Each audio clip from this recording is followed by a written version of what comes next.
ये कहानी है गुजरे जमाने की एक एक्ट्रेस की जिसे एक्टिंग के साथ साथ गायकी ने भी पॉपुलैरिटी के शिखर पर पहुंचा दिया था।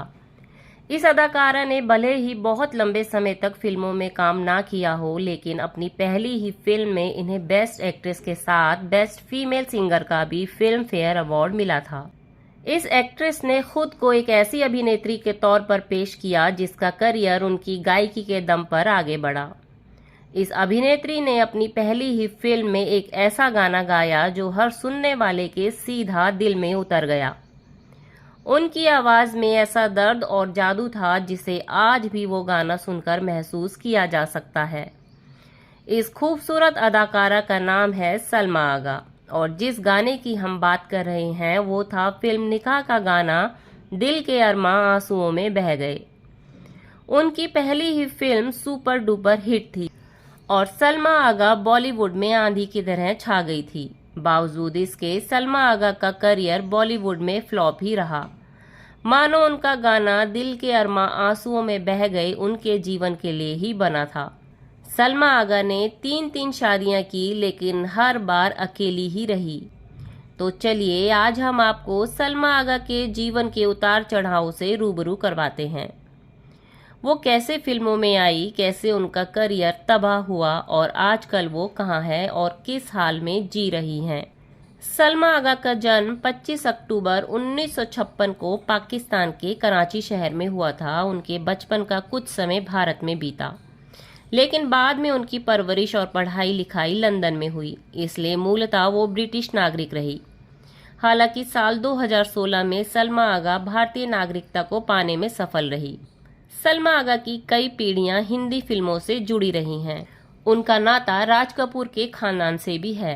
दरअसल सलमा आगा के नाना राज कपूर के मामा थे, इस लिहाज से राज कपूर रिश्ते में सलमा आगा के मामा लगते थे।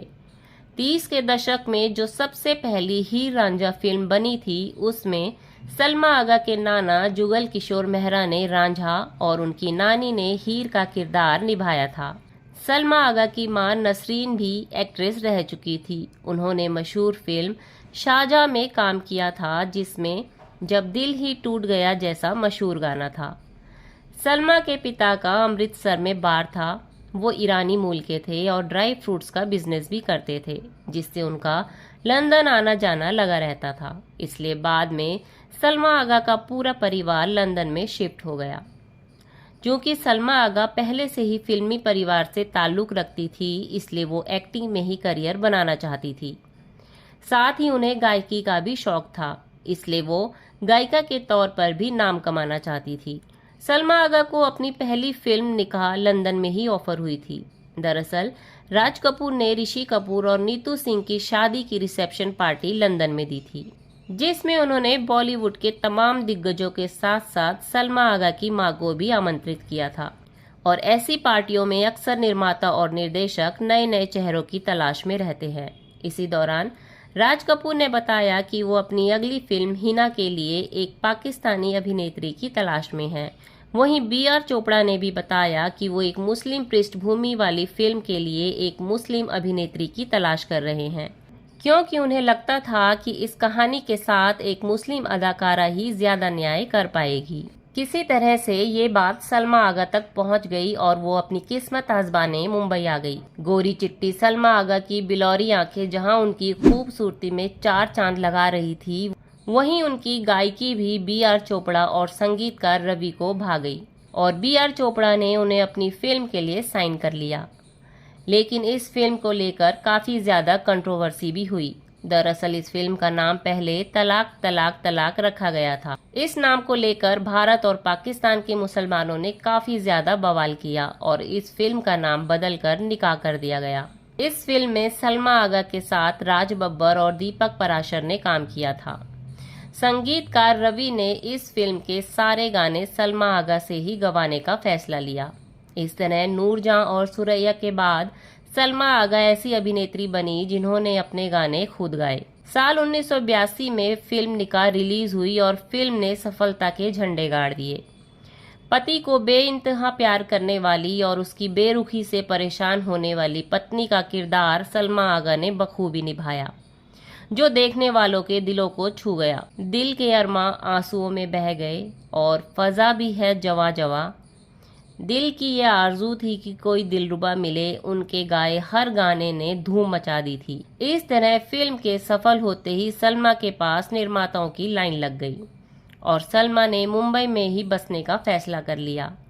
लेकिन सलमा के साथ समस्या ये भी थी कि वो अपना हर गाना खुद ही गाना चाहती थी, लेकिन हर निर्माता उनकी ये शर्तें पूरी नहीं कर पा रहा था।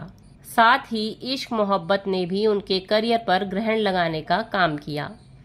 आंधी की तरह बॉलीवुड पर छाई सलमा सभी की उम्मीदों पर खरी ना उतर सकी। इश्क मोहब्बत में उलझी सलमा करियर के प्रति लापरवाह होती चली गई और निर्माताओं ने भी उनसे दूरी बना ली। न्यूयॉर्क के एक बिजनेसमैन महमूद सिप्रे सलमा से शादी करना चाहते थे, इसलिए उन्होंने सलमा को लेकर बेगम, साहिबा और बेबसी जैसी फिल्में बनानी शुरू की। प्यार में डूबी सलमा ने ये फिल्में साइन कर ली और दूसरे निर्माताओं की कुछ बेहतरीन फिल्में ठुकरा दी।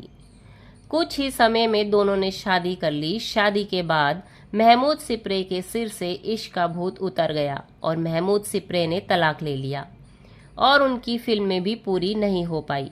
निकाह के बाद सलमा आगा ने कसम पैदा करने वाले की, सलमा, ऊंचे लोग, जंगल की बेटी, 5 फौलादी, महावीरा, पति पत्नी और तवायफ और मीत मेरे मन के जैसी फिल्मों में काम किया, लेकिन उन्हें सफलता नहीं मिली। आखिरी बार सलमा साल 1996 में आई फिल्म गहरा राज में नजर आई थी। उनकी आवाज भी हर गाने और हर अभिनेत्री पर सूट नहीं होती थी, इसलिए बॉलीवुड में उनकी गायकी का दायरा भी सीमित ही रहा। हालांकि पाकिस्तान और बांग्लादेश में उनके गाए गाने खूब मशहूर हुए। सलमा आगा को वन फिल्म वंडर कहा जाने लगा। इसी बीच सलमा आगा ने पाकिस्तानी एक्टर जावेद शेख से शादी की और कुछ पाकिस्तानी फिल्मों में काम भी किया। सलमा अपने करियर को ठीक से प्लान नहीं कर पाई। वो कभी भारत में तो कभी पाकिस्तान में होती। बीच बीच में उनकी शादी और तलाक की खबरें भी आती रहती। अपने फिसलते करियर को बचाने के लिए सलमा ने जंगल की बेटी जैसी सी ग्रेड फिल्म में अंग प्रदर्शन भी किया, लेकिन तब तक शायद बहुत देर हो चुकी थी। सलमा ने 1999 में रहमत खान से शादी की। रहमत लंदन में सलमा के पड़ोसी हुआ करते थे। दोनों के 2 बच्चे शाशा और लियाकत अली हुए। दोनों का रिश्ता 10 साल चला। रहमत ने किसी और लड़की से शादी कर ली, जिसके बाद ये रिश्ता भी खत्म हो गया। इसके बाद सलमा ने दुबई बेस्ड बिजनेसमैन मंजर शाह से साल 2011 में शादी कर ली। सलमा की बेटी शाशा ने बॉलीवुड में फिल्म औरंगजेब से एंट्री की थी। वहीं सलमा भी एक फिल्म मेकर बन गई है। वो महिलाओं पर आधारित मुद्दों पर फिल्में बनाती हैं। सलमा अपने दोनों बच्चों के साथ मुंबई में ही रह रही हैं, जबकि उनके पति मंजर दुबई में रहते हैं। 3 शादियों के बावजूद सलमा आज भी तन्हा जिंदगी जीने को मजबूर है। प्यार में शायद ही कोई इतना बदनसीब रहा होगा।